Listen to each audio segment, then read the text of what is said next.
começar até levantando uma bola para você, para você passar um overview geral do nosso setor aqui da construção civil. O nosso grande público aqui de espectadores são engenheiros, ou estudantes de engenharia, e principalmente donos de construtora, né, que são nossos principais parceiros aí na Boa Construções. Fala um pouquinho sobre, dentro desse universo aí do mundo da construção civil e da incorporação imobiliária, quais seriam os principais documentos ou desculpa, principais contratos que são necessários ao longo do ciclo de vida do empreendimento? Perfeito, boa pergunta, doutor Ricelli. Bem objetivo, do jeito que o senhor quais são esses contratos que são importantes aí na construção civil? Eu diria que tem várias etapas, vários instrumentos jurídicos, e aí eu iria começar primeiramente, quando surge a ideia do negócio, né? Então, a gente precisa ali de um contrato de sigilo para que as partes possam dialogar, às vezes, entre empresas que querem montar um projeto ou uma operação, e elas precisam, nesse diálogo, já ter ali de pronto um contrato de sigilo para que, nesse compartilhamento de informações, uma parte ou outra não saia lesada ao compartilhar aquelas informações que são imprescindíveis ou um know-how que ela, porventura, tem.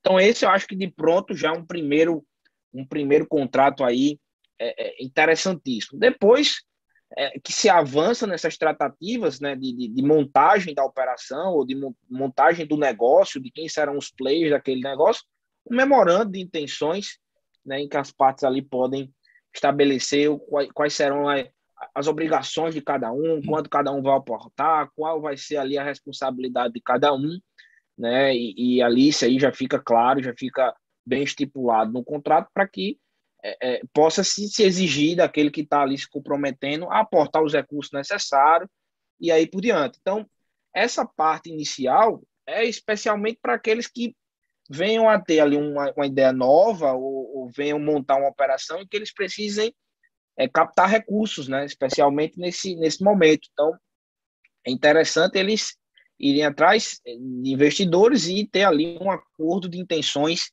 né, um memorando de intenções para o momento futuro, que é a constituição do negócio em si. E aí existem vários meios, né? Existem aporte de capital que pode ser por uma SCP, em que o aportador de recursos, ou, por exemplo, o terrenista, ele não participa efetivamente do negócio, ou seja, ele está excluído das responsabilidades, fica ali num contrato é, é, é, paralelo ao negócio, posso dizer assim, mas é um contrato que traz também uma vantagem para o incorporador e para aquele que está recebendo o recurso, porque ele, quando constituirá a SPE, ele será o gestor integral da operação. Pode-se também aportar esse recurso por meio de uma SPE, em que aí sim o terrenista, o aportador de recursos, ele participa efetivamente das decisões do empreendimento. Então, aí a gente já teria outros dois elementos que são principais, ao meu entender, nesse momento de captação de recursos ou de transações com terrenistas, que seriam ali uma SCP e uma SPE, né, que é uma sociedade de conta de participação, uma sociedade de propósito específico, que é o que comumente o mercado imobiliário tem aí algumas relações, principalmente quando se tem aporte de capital. E aí, esse já doutor Ricelli, um elemento crucial, se definir isso, se tem uma consultoria jurídica para ver qual vai ser a operação que eu vou estruturar. Uma SCP, uma SPE, uma SCP em que o sócio ele não tem responsabilidade, o sócio oculto, como se chama, né? O sócio que só aporta o recurso, só aporta ali o patrimônio, não tem relação nenhuma. O sócio mudou o nome agora, né? Sócio participante, né? Que esse nome oculto ficava. Isso, Pessoal, exato. né? Exato. Uma coisa assim, não mudaram o nome, um nome mais menos pesado, né? O nome é participante. Exato.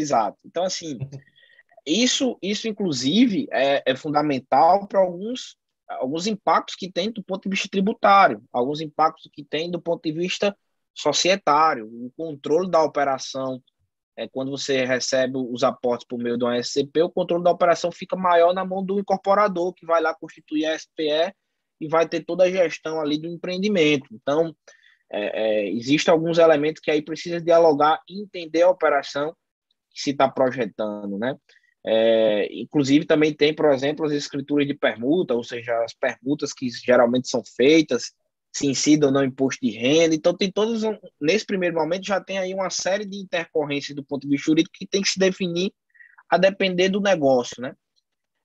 A partir disso, a gente inicia-se ali uma série, um calhamaço de relações contratuais, quando se tem a constituição, o registro da incorporação e que se tem a constituição ali do empreendimento, que se inicia esse empreendimento com diversos contratos de prestação de serviço, contratos de locação, contratos de compra e venda, né, ali com o consumidor, que são contratos que precisam ter esse debate com o jurídico e que são contratos também que impactam não só do ponto de vista financeiro, mas também do ponto de vista de responsabilidades, né? Por exemplo, você pega um contrato de prestação de serviço ali de quem vai fazer um serviço, um exemplo hipotético, acho que vocês irão dominar melhor do que eu do ponto de vista técnico, mas o serviço de concretagem, qual a responsabilidade daquele que vai realizar esse serviço, se acontecer algum dano na obra, isso tudo precisa estar devidamente previsto ali no contrato.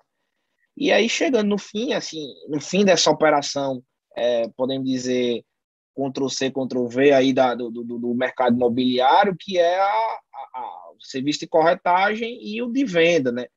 E aí o serviço de corretagem, isso é uma prática comum. Hoje em dia, a maioria dos corretores, especialmente na Paraíba, trabalham de modo informal, uma coisa que a gente não sugere, ou seja, se tem ali uma previsão contratual, que se tem as estipulações previstas do contrato, até qual momento se tem a manutenção da incidência da taxa de corretagem. Então, hoje tem uma discussão muito grande, que inclusive o STJ já tem algumas decisões de que, independentemente do negócio for rescindido posteriormente, com 30, 60 dias, o corretor permanece recebendo sua taxa de corretagem, porque ele já fez o serviço. Mas veja, se isso estivesse previsto no contrato, de que, em caso, na remota possibilidade de que aquele contrato fechado em até 6 meses seja ter um distrato, ter uma resolução dele, o corretor é obrigado a devolver a taxa de corretagem, e isso poderia facilitar a vida do incorporador e diminuir esse litígio.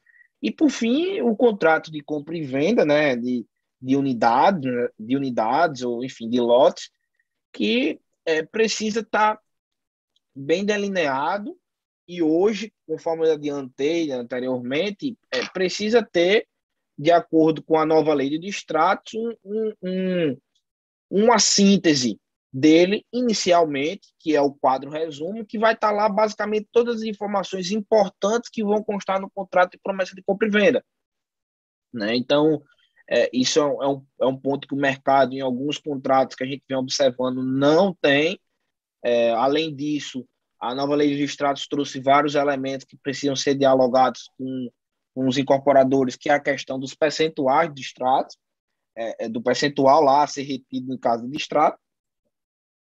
A lei autoriza em até 50%, mas a gente vem indicando aos nossos constituintes que pese essa previsão da lei de até 50%, o ideal é ter um bom senso, né, um bom meio termo dessa norma, e utilizar ali 40%, 35%, porque o STJ, isso ainda não chegou ao STJ em várias decisões, que pode modificar, porque o STJ tem vários precedentes que essa retenção deveria ser de 10% a 30%. Então, isso já é um outro elemento que tem que se dialogar, e esse também impacta. Às vezes o incorporador não se atenta a esse elemento, quer colocar lá os 50%, ou seja, o máximo, mas isso impacta quando você vai oferecer àquele que vem comprar. Então, imagine, eu sou o consumidor, comprador, e vejo lá a cláusula do contrato, que se eu vou querer desfazer aquele negócio, ou desistir daquele negócio, eu vou perder 50%. Então, pode ser até que gere uma desistência prévia antes da formalização e não um estímulo à formalização. Então, esse é um elemento principal que tem no contrato de promessa de compra e venda, e outros que se podem ali ser estabelecidos, se vão ter ou não alienação fiduciária na relação após a entrega. Assim, esses são elementos que, ao meu ver, se eles não estão bem delineados de forma preventiva, ou seja, a gente vai fazendo um Ctrl+C, Ctrl+V, a todo passo que vai acontecendo, a gente vai criando passivos, a sociedade empresária vai criando passivos, e passivos que podem ser fatais, passivos que podem acabar com a atividade, acabar com a operação que se foi estruturada, e às vezes uma operação que seria bem rentável, mas que não teve um contrato bem debatido, né, em relação a essa situação.